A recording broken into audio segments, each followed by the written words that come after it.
तो बच्चों आज हम पढ़ने वाले हैं हमारे अतीत दूसरे का यानी क्लास 7th का चैप्टर नंबर 3 इतिहास में दिल्ली के सुल्तान। जैसा कि आपको पता है कि 2 चैप्टर हमारे ख़त्म हो चुके हैं, अब हम पढ़ने वाले हैं तीसरा चैप्टर, है ना। देखते हैं क्या है इसमें। हमारे अध्याय 2 में देखा कि कावेरी डेल्टा जैसे क्षेत्र बड़े राज्यों के केंद्र बन गए थे। क्या आपने गौर किया कि अध्याय 2 में ऐसे किसी राज्य का जिक्र नहीं है जिसकी राजधानी दिल्ली रही हो। इसकी वजह यह है कि दिल्ली महत्वपूर्ण शहर 12वीं सदी में ही बना, मतलब इससे पहले ये दिल्ली महत्वपूर्ण शहरों में नहीं था।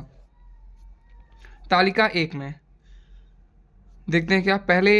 पहल तोमर राजपूतों के काल में दिल्ली किस साम्राज्य की राजधानी बनी। 12वीं सदी के मध्य में तोमरों को अजमेर के चौहानों, जिन्हें चामाह नाम से भी जाना जाता है, ने परास्त किया।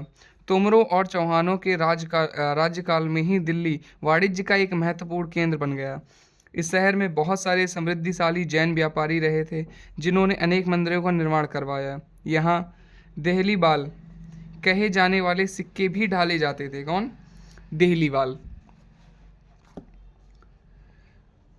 जो काफ़ी प्रचलन में थे।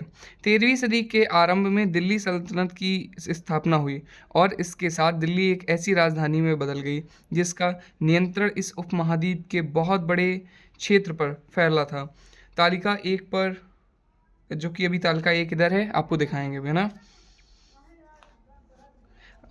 जिस इलाके को हम आज दिल्ली के नाम से जानते हैं, वहाँ इन सुल्तानों के अनेक नगर बसाए। मानचित्र 1 को देखकर दहली एक कोहना सीरी और जहाँ पनाह को पहचानिए। ये देखिए, जहाँ पनाह ये है और दहली ये, कोहना ये है। अब हम तालिका 1 देखते हैं। तालिका 1 में क्या है। इसमें देखो, दिल्ली के शासक हैं जो कि क्या है, राजपूत वंश है। ये सबसे पहले कौन है? तोमर, जो कि आरंभिक 12वीं शताब्दी 1165 में, है ना। तो सबसे पहले तोमरों में आए अनंगपाल, जो कि 1130 से 1145 तक। उसके बाद आए चौहान, जिनमें थे पृथ्वीराज चौहान, जो कि 1175 से लेके 1192 में। और ये चौहान राजवंश वो बेटा आपका 1165 से 1192 तक चला। उसके बाद प्रारंभिक तुर्की शासक, जो सबसे पहले तुर्की आए थे, इनका शासन है 1206 से लेके 1290 यानी। और उसके बाद सबसे पहले फिर उसके बाद उसमें आया तुर्की शासकों में कुतुबुद्दीन ऐबक। 1206 से 1210 तक इसने राज किया। इसने ही कुतुब मीनार का निर्माण करवाया था। उसके बाद शमसुद्दीन इल्तुतमिश आया, जो कि 1210 से 1236। फिर उसके बाद रजिया सुल्तान यानी रजिया, जो कि 1236 से 1240। उसके बाद गयाउद्दीन बलबन आया, जो कि 1266 से 1287। उसके बाद क्या आता है? खलजी वंश आता है। खलजी वंश में कौन था? जलाउद्दीन खलजी, जो कि 1290 से लेके 1296। फिर उसके बाद अलाउद्दीन खलजी, जो कि 1296 से 1316। उसके बाद आता है तुगलक वंश, जिसमें आता है गयाउद्दीन तुगलक, ये 1320 से लेके 1324। मोहम्मद तुगलक आता है, जो कि 1324 से 1351। फिर उसके बाद फिरोज शाह तुगलक 1351 से 1388। उसके बाद आता है सैयद वंश, जिसमें कि जो कि रहता है आपका 1414 से लेके 1451 तक। इसमें सबसे जो महान शासक होता है वो होता है खिज्र खान, जो कि 1414 से 1421 तक रहा है। उसके बाद आता है लोदी वंश, जो कि 1451 से 1526 तक रहता है, जिसमें सबसे जो आता है लोदी वंश में जो शासक था वो था बहलौल लोदी, जो कि 1451 से लेके 1489 तक इसने दिल्ली पर राज किया। आगे देखते हैं दिल्ली के सुल्तानों के बारे में जानकारी कैसे, है ना। हालांकि अभिलेख, सिक्कों और स्थापत्य यानी भवन निर्माण कला के माध्यम से काफ़ी सूचना मिली है, मगर और भी महत्वपूर्ण वे इतिहास, तारीख या तवारीख यानी बहुवचन में तवारीख बोलते हैं और तारीख एक वचन होता है, जो सुल्तानों के शासनकाल में प्रशासन की भाषा फारसी से लिखे गए थे। इसमें देखो, तवारीख के लेखक सचिव, प्रशासक, कवि और दरबारियों जैसे सुशिक्षित व्यक्ति होते थे, जो घटनाओं का वर्णन भी करते थे और शासकों को प्रशासन संबंधी सलाह भी देते थे। वे न्याय संगत शासन के महत्व पर बल देते थे। ये देखो बेटा, ये लोग लिख रहे हैं, यहाँ पर लिख रहे हैं, ये देखो है, ये कुछ ना कुछ काम कर रहे हैं लिखने के उससे। उसके बाद चित्र 1 में हम लोग इसमें देखते हैं पांडुलिपि को तैयार करने के जो चरण होते हैं वो ऐसे होते हैं। कौन से? पहला है कागज़ तैयार करना, ये देखो यहाँ कागज़ तैयार करना। दूसरा है लेखनकार, उस पर लेखन होता है। उसके बाद तीसरा है महत्वपूर्ण शब्दों और अनुच्छेदों की ओर ध्यान आकर्षित करने के लिए सोने को पिघलाकर उसका प्रयोग। ये देखो यहाँ पर क्या कर रहे हैं, सोने का जो घोल होता है उसको पिघलाकर घोल बनाते हैं सोने का, फिर जो महत्वपूर्ण चीज़ें होती हैं उसके ऊपर उसको चिपकाया जाता है। और ये चौथे नंबर पे है, ये है जिल्द तैयार करना, मतलब इसको बंद करके मोहर लगाना। आगे देखते हैं न्याय चक्र में क्या है। 13वीं सदी के इतिहासकार फ़ख ए मुदब्बिर ने लिखा था, राजा का काम सैनिकों के बिना नहीं चल सकता, सैनिक वेतन के बिना नहीं जी सकते। वेतन आता है किसानों से एकत्रित किए गए राजस्व से, मगर किसान भी राजस्व तभी चुका सकेंगे जब वे खुशहाल और प्रसन्न हों। ऐसा तभी हो सकता है जब राजा न्याय और ईमानदार प्रशासन को बढ़ावा दे। आगे देखते हैं, ये कुछ और बातें ध्यान में रखें। पहला, तवारीख के लेखक नगरों में, विशेषकर दिल्ली में रहते थे, गांव में शायद ही कभी रहते हों। वे अक्सर अपने इतिहास सुल्तानों के लिए उनसे ढेर सारे इनाम और उसके बाद इकराम पाने की आशा में लिखा करते थे। ये लेखक अक्सर शासकों को जन्मसिद्ध अधिकार और लिंग भेद पर आधारित आदर्श समाज व्यवस्था बनाए रखने की सलाह देते थे। उनके विचारों से सारे लोग सहमत नहीं होते थे। सन 1236 में सुल्तान इल्तुतमिश की बेटी रजिया सिंहासन पर बैठी। उस युग के इतिहासकार मिन्हाज ए सिराज ने स्वीकार किया कि वह अपने सभी भाइयों से अधिक योग्य और सक्षम थी, लेकिन फिर भी वह एक रानी को शासक के रूप में मान्यता नहीं दे पा रहा था। दरबारी जन भी उनके स्वतंत्र रूप से शासन करने की कोशिशों से प्रसन्न नहीं थे। सन 1240 में उसे सिंहासन से हटा दिया गया। देखा, मतलब रजिया सुल्तान थी बेटा, उन्होंने शासन किया लेकिन लोगों ने उसको शासन नहीं करने दिया।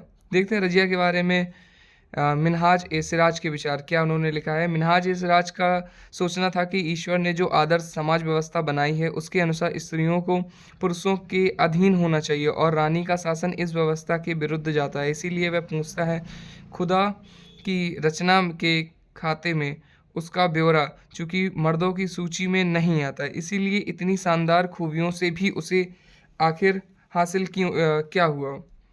रजिया ने अपने अभिलेखों और सिक्कों पर अंकित करवाया कि वह सुल्तान इल्तुतमिश की बेटी थी।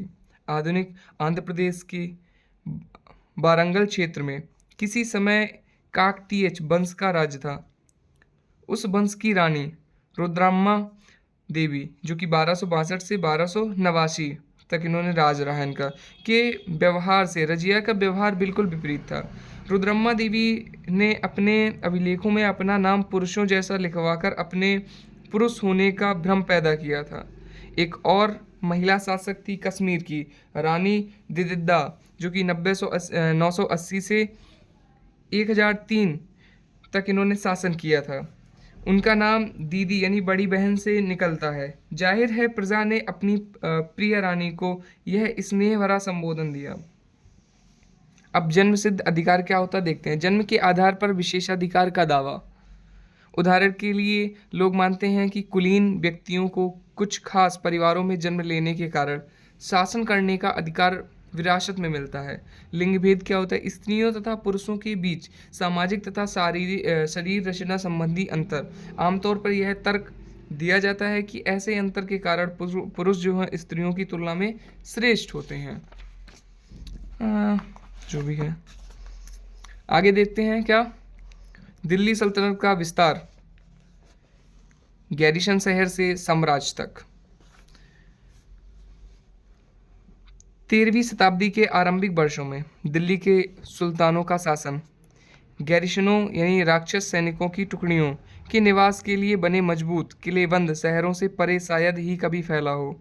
शहरों से संबंध लेकिन उनसे दूर भीतरी प्रदेशों पर उनका नियंत्रण ना के बराबर था और इसीलिए उन्हें आवश्यक सामग्री, रसद आदि के लिए व्यापार कर या लूटमार पर ही निर्भर रहना पड़ता था।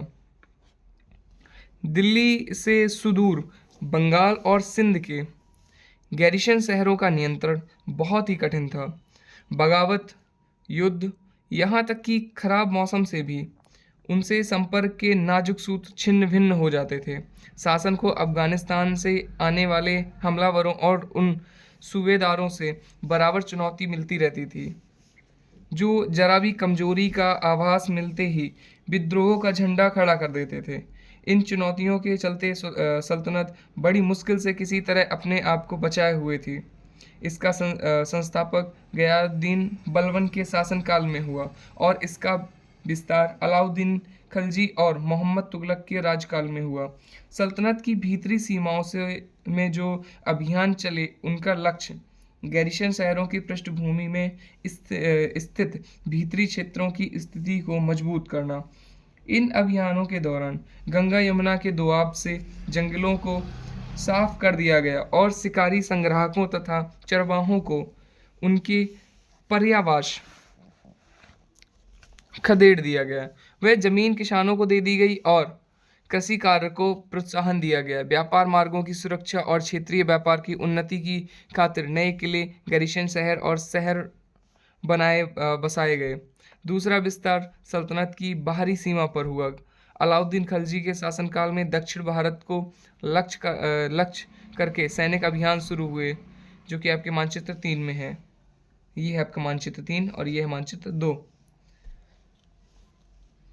और ये अभियान मोहम्मद तुगलक के समय में अपनी चरम सीमा पर पहुंचे। इन अभियानों में सल्तनत की सेनाओं ने हाथी, घोड़े, गुलाम और मूल्यवान धातुएं अपने कब्जे में ले लीं। दिल्ली सल्तनत की सेनाओं की शुरुआत अपेक्षाकृत कमजोर थी, मगर 150 वर्ष बाद मोहम्मद तुगलक के राज्यकाल के अंत तक इस उपमहाद्वीप का एक विशाल क्षेत्र इसके युद्ध अभियान के अंतर्गत आ चुका था।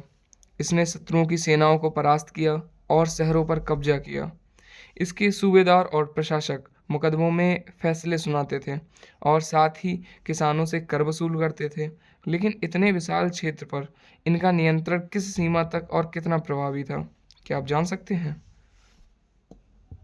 ये देखो बेटा, ये जो है ना, ये अलाउद्दीन खिलजी का दक्षिण भारत अभियान, मतलब इस साइड कैसे कैसे उन्होंने अभियान किया। ये देखो 1301 में रणथंभौर, 1303 में चित्तौड़, 1299 गुजरात, उसके बाद 1302 से 1303 पर कहाँ, वारंगल, है ना, वारंगल, और 1311 इधर से फिर वारंगल, इधर से यहाँ कड़ा, कड़ा से यहाँ देवगिरी, देवगिरी पर 2 बार, एक बार यहाँ 1296 और एक इन्होंने ये 1305 में, जो कि मांडू होते हुए इनका अभियान चलाया आगे। उसके बाद ये देवगिरी यादव जो था, यहाँ से द्वार समुद्र, जो कि 1310 से 1311, उसके बाद यहाँ से मदुरै और तंजावुर के लिए 1311 में ही इन्होंने फिर से अभियान चलाया। ऐसे इन्होंने बहुत सारे अलाउद्दीन खिलजी ने अभियान चलाए। अब देखते हैं ये हमारा जो मानचित्र 2 था, इसमें शमसुद्दीन इल्तुतमिश द्वारा जीते गए प्रमुख शहर, जो कि ये हैं, आप लोग देख सकते हैं, लखनौती, बनारस, अवध, है ना, ग्वालियर, रणथंभौर, अजमेर, ये बहुत सारे ऐसे क्षेत्र हैं जो जीते गए थे शमसुद्दीन इल्तुतमिश द्वारा। बाकी के जो है वो आपको नेक्स्ट वीडियो में आपको मिलेगा। तब तक के लिए आप वीडियो को लाइक कर दीजिए, चैनल को सब्सक्राइब कर दीजिए और भेज दीजिए अपने दोस्तों के पास। Bye bye.